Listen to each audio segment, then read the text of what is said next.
Something smells of a cover-up. Yes, I mean, it wouldn't be the first time that Keir Starmer and this Labour government have covered something up. Of course, over the last 24, 36 hours, a lot of the conversation and the talking point that we've been discussing is, of course, the internal and civil war that's happening within inside the Labour Party. Of course, reports from Number 10 stated that they were sort of banding together to try and oust Keir Starmer as leader and replace him with somebody else. He looked completely rattled yesterday in Prime Minister's questions, and again, he's addressed it, but stated that he's been assured that there isn't a rat, essentially, within inside his own party. I mean, that must have been the quickest inquiry ever. That's why we probably won't get justice for the girls in terms of the Grape Gang scandal.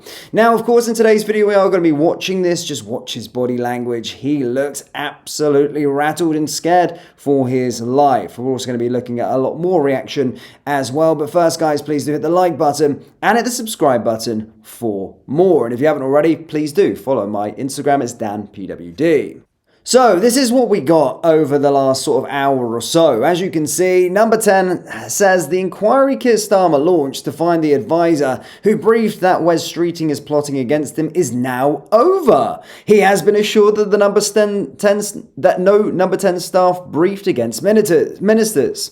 A government source said Pippa Kara, Chris Mason and Alex Wickham must have all been tricked by several imposters posing as Number 10 staff. Keir Starmer says he will deal with the source of the briefings. I've been assured that it didn't come from Downing Street, but I'd equally be clear that whatever it is, the case or any other, I intend to deal with it. I will absolutely deal with anybody responsible. Now, of course, look at the comments. It's absolute gold. That's the quickest inquiry we've heard of in a very long time. So who spread the rumours? Santa. Information just walked out to the front door and found some reporters. Starmer is assured that no Number 10 staff briefed against ministers because it was Starmer himself who briefed against ministers. I mean, something smells a little fishy. But let's have a little listen to Keir Starmer say it himself and just look at his body language. It feels like he's lying, and it wouldn't be the first time someone within the Labour Party would be lying about something. An advisor of yours decided to brief against one of your cabinet colleagues. You say that was unauthorised. That makes it sound like you've lost complete control of your Downing Street operation. Why don't you sack the person who was responsible for attacking one of your colleagues? First, let me be absolutely clear that any briefing against ministers is completely unacceptable. That's not a new position for me. It's a position I've adopted ever since I became Prime Minister, and I made it very, very clear to my team. I've been talking to my team today. I've been assured that no briefing against ministers was done from Number 10, but I've made it clear that I find it absolutely unacceptable. If it transpires... You're saying it didn't come from Downing Street? I've been assured it didn't come from Downing Street. I'd be equally clear that whether it's this case or any other, I intend to deal with it. It didn't come from Downing Street. Where did it come from? Did you sack the person who's responsible? Well, I will absolutely deal with anybody responsible for briefing against ministers, cabinet ministers or other ministers. I've always said that's the standard that I expect, and that's the standard that I will enforce. There's a lot of anxiety in your party about the budget and the local elections in May. Do you accept that they need to go well for you to retain the confidence of your party and the country? What I accept is that we were elected on a manifesto of change, and we have to deliver change. That's why I'm really pleased to be here in North Wales with this announcement today, because previous governments have come in relation to the nuclear project here with a promise that something might happen in a year or two or three. We're coming here with... They are looking at those two things, and they are questioning your leadership. What is your message to them? Delivery is really important, and that's why I'm really pleased to announce today that this is happening. Many, many jobs for this part of the world, for the young people here. And in answer to your question, it is the change that people voted for when they voted at last election. I'm deeply aware that we must deliver that change, and that's why I'm really pleased to be here today making this announcement. Prime Minister, do you still have confidence in your Chief of Staff, Morgan McSweeney? Well, of course I do. I work closely with my whole team. Our focus is on working for the country and making announcements like the announcement we made here today. Right, so thank you very much for your time. Thank you. You know what happens when Keir Starmer has the full confidence in somebody? They're gone pretty quickly. They're gone very, very quickly. Let's have a little look at some more reaction from this as well. Well, if I could translate for the Prime Minister, what he meant was that didn't go very well. I'm very sorry about it, and it's not going to happen again. And we're going to try and change the subject and talk about delivery instead.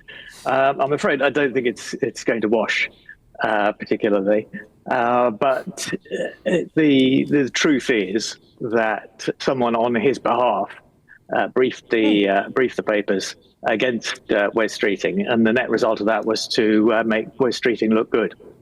And John, you and I have been on newspapers for a long, long time between us, and we know these briefings happen. So for the Prime Minister to stand there and say, no, this didn't happen, I mean, that is a barefaced lie, isn't it? No, I wouldn't use that kind of language, Dawn. You know that. It is not a representation of events that you and I would recognise. Put it John, that way. On that point, can I just draw a comparison? I mean, I think we were both in the same lobby briefing when Boris Johnson's press secretary was trying to, when the Downing Street spokesperson was trying to sort of say that, well, Boris Johnson was not aware of any parties going on, he hasn't been told about any parties going on. In the same way that today, the spokesperson in Number 10 has said the Prime Minister has been assured no Number 10 staff briefed against ministers. The Prime Minister has been assured no Number 10 staff briefed against ministers. But you and I know that Number 10 staff did brief against ministers, that multiple different news outlets reported that briefing, that Number 10 is trying to pull the wool over the eyes of journalists in this country. We can't be entirely sure exactly who briefed on behalf of the Prime Minister, but it clearly was a briefing on behalf of the Prime Minister.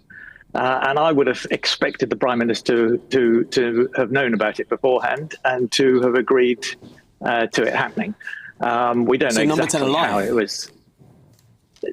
Well, Number 10 are always going to deny something that was off the record and intended to be deniable in the first place. So, yeah, I mean, I don't get on my high moral horse about the L word, but I mean this is politics, and the bottom line is it was a very bad idea. It was probably authorised by the Prime Minister himself, and it hasn't gone well, and it's blown up in his face. And it's led to him having to say awkward things which don't sound very convincing to the general public. John, just very quickly and finally, I mean, the bottom line here is it's taken the Labour government 17 months to get where it took the Conservative government 17 years to get to. Utter shambles. Yeah, absolutely. I mean, for the party to be talking about changing its leader at this stage is quite a measure of how badly things are going for the government. And yet, you know, a lot of it is self-inflicted. I mean, this briefing did not need to happen. Whoever authorised it was a fool. And Keir Starmer quite rightly says they need to get on and deliver for the British people. And if they don't do that, then they're going to get kicked out of office. Yeah, I think we'd all agree with that, delivering for the British people. Thank you very much, John.